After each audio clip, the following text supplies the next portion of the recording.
Ouais. Yann Lambiel, vous avez l'impression que votre voix est unique? Non, c'est pas ça. Oui, je pense que les voix quand même sont uniques. Je suis assez d'accord avec ce que dit Johanna. J'avais fait un test à Martigny, je sais plus dans quel institut j'avais fait une imitation de Constantin, je crois, Constantin Aubrella, et on avait vraiment, j'avais essayé d'être le plus proche possible de sa voix, et on avait comparé le vrai et le mien. Donc à l'écoute comme ça, c'était assez proche quand même, mais par contre l'ordinateur se trompait pas, parce que pour reproduire, c'est là que je dis qu'on est des prestidigitateurs vocaux, les imitateurs, c'est que je vais pas chercher la voix de Brella là où lui va la chercher en fait, voilà. Donc l'ordinateur sait que c'est pas le vrai. Même si à l'oreille on a l'impression. Voilà, et Johanna Reyvis, vous avez fait ce même test auprès d'amis, et aussi là, alors les résultats sont étonnants. Oui, en fait, lorsqu'on reproduit une voix dans le cadre d'une imitation, la plupart du temps c'est sur un texte humoristique. Donc c'est évident d'identifier immédiatement l'imitateur. Mais lorsque on s'amuse à faire lire à l'imitateur le texte d'un discours politique, en l'occurrence Laurent Gérard lisait un discours de Jacques Chirac, à ce moment-là, on s'y casse le nez complètement. J'ai eu l'occasion de faire écouter les enregistrements dans des congrès internationaux, et les spécialistes de la voix du monde entier, personne n'était capable de faire la différence. Mais alors ça voudrait dire qu'un imitateur, c'est une personne qui a cette flexibilité, cette capacité de suivre la prosodie de la voix de l'autre d'une manière complètement phénoménale. C'est quoi ce qu'il y a derrière? Oui, c'est probablement ça.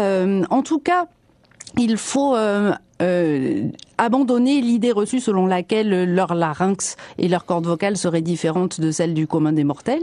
Ce sont des grands sportifs de la voix, donc à ce titre, ils ont probablement un larynx plus musclé, plus souple que tout le monde, mais rien de plus que ça. En revanche, comme un chanteur aussi, oui. En revanche, vous avez, Yann Lambiel, vous aussi, une capacité extraordinaire à entendre ce qui fait la singularité d'une voix. Et on a fait des études, des tests de perception avec Laurent Gérard qui ont montré qu'en fait, il aurait une sorte d'oreille prosodique absolue, comme on pourrait parler d'oreille musicale absolue pour les musiciens. Et vous, Yann Lambiel, vous travaillez comment? Vous dessinez les voix? Ça dépend des voix, c'est assez étrange. En fait, ça fait 15 ans que je fais ça, et je comprends pas encore réellement comment ça fonctionne, je vous avouerai, parce qu'il y a des voix qui viennent toutes seules. Un jour, vous écoutez la radio et tout à coup, pof, il y a une voix qui vient toute seule. L'autre jour, j'ai eu Alexandre Jolien qui est venu tout seul. J'étais dans ma chambre et j'ai écouté un petit peu. Alors, tout à coup, il y a Alexandre et puis je sais pas du tout où je vais chercher ça. Donc après, tu vas essayer de chercher une voix, t'écoutes, et puis il y a rien qui sort. Alors que finalement, physiquement, tu es capable de faire la voix que t'arrives pas à faire, puisqu'il n'y a pas de raison. Mais pour l'analyser, je sais pas, c'est le cerveau qui décide. J'ai l'impression que c'est des trucs qu'on maîtrise pas à 100%. Et d'ailleurs, les meilleures imitations, c'est pas celles qu'on a travaillées, c'est celles qui sont venues toutes seules. Johanna Reyvis, comme s'il y avait une perception pour certaines voix et pas pour d'autres, inconsciente. Oui, c'est par contre, c'est effectivement parfaitement inconscient. Laurent Gérard me dit exactement la même chose que ce que vient de dire Yann Lambiel. Il attrape les voix comme nous on attrape un rhume en fait. Ouais. Mais la différence, en fait, on est tous capables de percevoir les caractéristiques spécifiques d'une voix, puisque on reconnait les voix nous aussi. On sait que la voix de Jacques Chirac n'est pas la même que celle de François Hollande. Excusez-moi, c'est très français comme exemple. Mais nous, on n'est pas capable de savoir extraire les informations qui sont pertinentes et de savoir les reproduire. C'est ça la spécificité de l'imitateur. Et même si c'est très inconscient, il sait entendre ça et il sait que c'est ça qui va faire qu'on va reconnaître l'individu. Après, avec la pratique, c'est vrai qu'on sait où aller chercher dans les timbres. Après, il y a les voix qui sont plus proches de notre timbre naturel, évidemment. Et puis après, il y a les paliers. Moi, il y a des paliers. Par exemple, Bourvil, il est là. Si vous le poussez un petit peu dans le nez, vous tombez sur Ruth Dreyfus. Vous voyez, vous avez Ruth Dreyfus, la Bourvil. Et là, Ruth Dreyfus, si vous lui mettez une barbe, ça devient Régis Laspalès. Toi, Laspalès, il est là. Ruth Dreyfus, elle est là. Et Bourvil, elle est là. C'est très, très, très subtil, des fois. Et je sais que par exemple, ces personnages-là sont tous Clo-Clo, Julia coin, Claire, ils sont vraiment dans ce palier-là. Après, t'as tous ceux qui sont dans le coup, comme Réla, comme Nougaro, comme ils sont tous dans voilà. Alors il y a des espèces de boîtes de paliers où je sais que cette voix-là, elle sera plus ce côté-là ou plus ce côté-là. Mais est-ce qu'on peut dire que dans votre cerveau, vous avez comme une bibliothèque de voix qui sont positionnées géographiquement? Voilà. Au bout d'un moment, en faisant une centaine, tu sais que la prochaine voix, elle va être entre Nougaro et Véronique Sanson, mais plus avec un petit côté Clo-Clo. Voilà. Mais ça, c'est intéressant. Donc, c'est pas par ordre alphabétique, ça se classe par ton, par hauteur, par timbre, et puis par modulation de la gorge. Si c'est plutôt ha, c'est plutôt ha, si c'est plutôt si c'est voilà, c'est plutôt dans la voix de tête, c'est voilà. Johanna Reyvis, pour votre étude, comment est-ce que vous avez procédé pour votre classification? De quoi elle est composée, cette voix? Vous parlez dans l'imitation ou en général? En général, hauteur, intensité, grave, aigu. Oui, c'est ça. Hauteur, intensité, grave, aigu. Il y a le timbre qui joue beaucoup. Donc le timbre, c'est le grain de la voix, hein, la couleur de la voix, comme on dit souvent dans le grand public. Voilà, c'est essentiellement ces grandes dimensions-là. Et puis il y a aussi l'articulation particulière d'un sujet, la manière de placer ses résonateurs, donc tout ce qui va servir à articuler les sons, qui va jouer sur le timbre, qui va jouer sur la couleur de la voix, et puis la prosodie aussi, alors ce qui rend une voix unique, c'est la combinaison particulière de tous ces différents facteurs-là.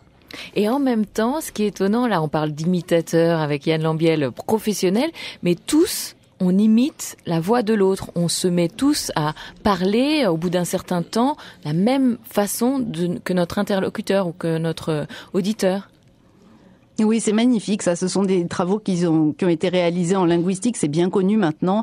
C'est ce qu'on appelle convergence interactionnelle, qui fait que lorsqu'on est en discussion avec quelqu'un, au bout d'un moment, même assez peu de temps, chacun des deux va progressivement prendre certaines des habitudes discursives de l'autre, comme pour créer un espèce de terrain commun qui va favoriser la compréhension mutuelle. Alors, si on discute ensemble suffisamment longtemps, il est probable que ma voix se teinte d'une petite pointe d'accent suisse. Et que nous, on parle un petit peu marseillais. Voilà, et que vous repreniez nos expressions même. Ce n'est pas que l'accent, c'est également dans le vocabulaire qu'il y a ce mimétisme. C'est dans le vocabulaire, c'est dans l'accent, dans la prosodie, même dans la hauteur de la voix, et en particulier dans l'intensité. Par exemple, c'est une chose à laquelle on a toujours tous été confrontés à un moment donné. Si vous parlez à quelqu'un qui chuchote, eh bien, vous allez progressivement baisser votre intensité de voix, vous aussi, même si rien n'explique cette nécessité-là dans votre situation particulière ou dans l'entourage. J'imagine mal Nicolas Sarkozy chuchoter à Carla Bruni parce qu'elle parle pas fort. Mais enfin, oui, c'est juste en fait. C'est tout à fait possible. On ne sait pas. Et ce phénomène de convergence, il est très utile dans les jeux de séduction, on l'imagine. Dans l'interaction sociale, il semblerait que ceux qui arrivent à bien faire converger les voix, celui qui arrive à prendre une voix de leader quand il est avec son patron, il va bien plus progresser que quelqu'un qui n'arrive pas du tout à s'adapter. Oui, en fait, il y a des travaux en sociolinguistique qui ont montré que la désirabilité sociale a une influence sur ses capacités d'imitation en interaction. Et donc, en fait, les gens les plus ambitieux sont ceux qui imitent en général le mieux. Et alors, c'est marrant parce que ce phénomène-là s'inverse à partir du moment où ces sujets-là ont atteint le niveau socio-professionnel qu'ils espéraient. Par exemple, les hôpitaux sont remplis d'étudiants en médecine qui convergent, qui donc imitent les professeurs en médecine, et puis au fur et à mesure qu'ils progressent, une fois eux-mêmes devenus professeurs, ils cessent d'imiter pour devenir les modèles. Yann Lambiel, qu'est-ce que ça vous Moi, inspire? j'ai encore de l'avenir, il faut que je... C'est bien, il faut que je vise plus haut. Voilà. Le président du monde. Non, c'est vrai. Et votre voix à vous, Yann Lambiel, est-ce qu'elle est toujours là quand vous imitez ou est-ce que ça vous gêne si elle est là?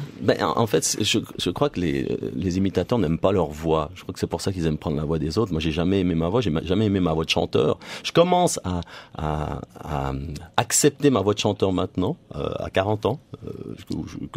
Je commence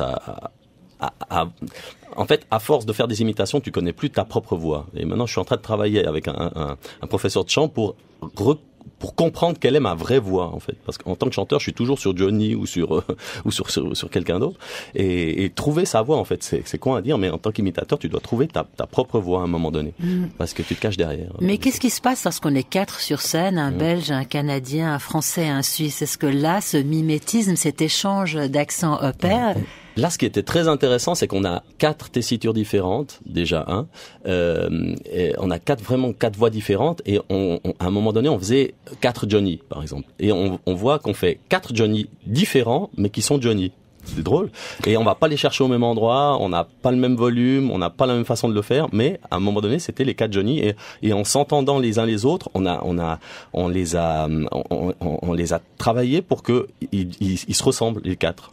Voilà, donc en plus on peut vraiment moduler les choses sur une même voix imitée, et en n'ayant pas du tout la même tessiture, le même timbre de voix et tout ça. Donc c'était assez intéressant d'avoir d'autres personnes qui fait les mêmes voix que toi et qui va les chercher ailleurs. Ça, c'est très très intéressant, ces 4. Et on pourrait imaginer, au bout de quelques années, Johanna Reyvis, que ces 4 professionnels, tout d'un coup, deviennent une seule et même voix, parlent d'une seule et même voix.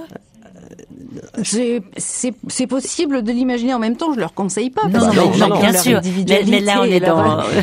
C'était intéressant. Parce je pense que s'ils s'amusaient à chanter la même chanson de Johnny Hallyday tous ensemble pendant un certain temps, alors il y aurait une espèce de neutralisation des techniques qui pourrait intervenir. C'est possible. Ça reste à démontrer. C'est vraiment ce qu'on a fait. C'est ce qu'on a fait. Vraiment, on l'a fait comme ça, et on a fait ça sur Raphaël, sur Christophe Maé et compagnie. Parce que c'était ce qui est intéressant dans ce spectacle, c'est d'arriver à faire que 4 imitateurs fassent la même voix. Donc ça, le spectacle qui s'appelle Les 400 voix SANS. Ouais. C'était vraiment très intéressant comme ça, mais et surtout il y avait 2 ténors. Moi, je suis plutôt basse, et Laurent Chandemerle est plutôt soprane, un peu plus haut. Donc en plus, on se complétait au niveau des tessitures. C'est ça qui était très intéressant. Oui, ça c'est ce que je voudrais rajouter. C'est que en fait, vous êtes tous contraints par votre anatomie propre. Ah oui. Ce qui fait que ça explique pourquoi chacun d'entre vous imite le même sujet avec des stratégies différentes. Et ça restera ad vitam aeternam le cas, quoi que vous fassiez. Ça, c'est clair. Mais est-ce qu'on pourrait dire que chacun, ayant son propre instrument, essaye de se rapprocher d'une voix qu'ils entendent, et ils entendent les mêmes indices pour l'imiter, cette voix? J'aimerais comprendre comment ça marche. Probablement. On a les mêmes indices, mais pas le même outil. Ouais. En fait. C'est ça, c'est juste. On va atteindre le but, mais d'une autre manière, en fait. Et est-ce que vos collègues n'aiment pas leur voix non plus?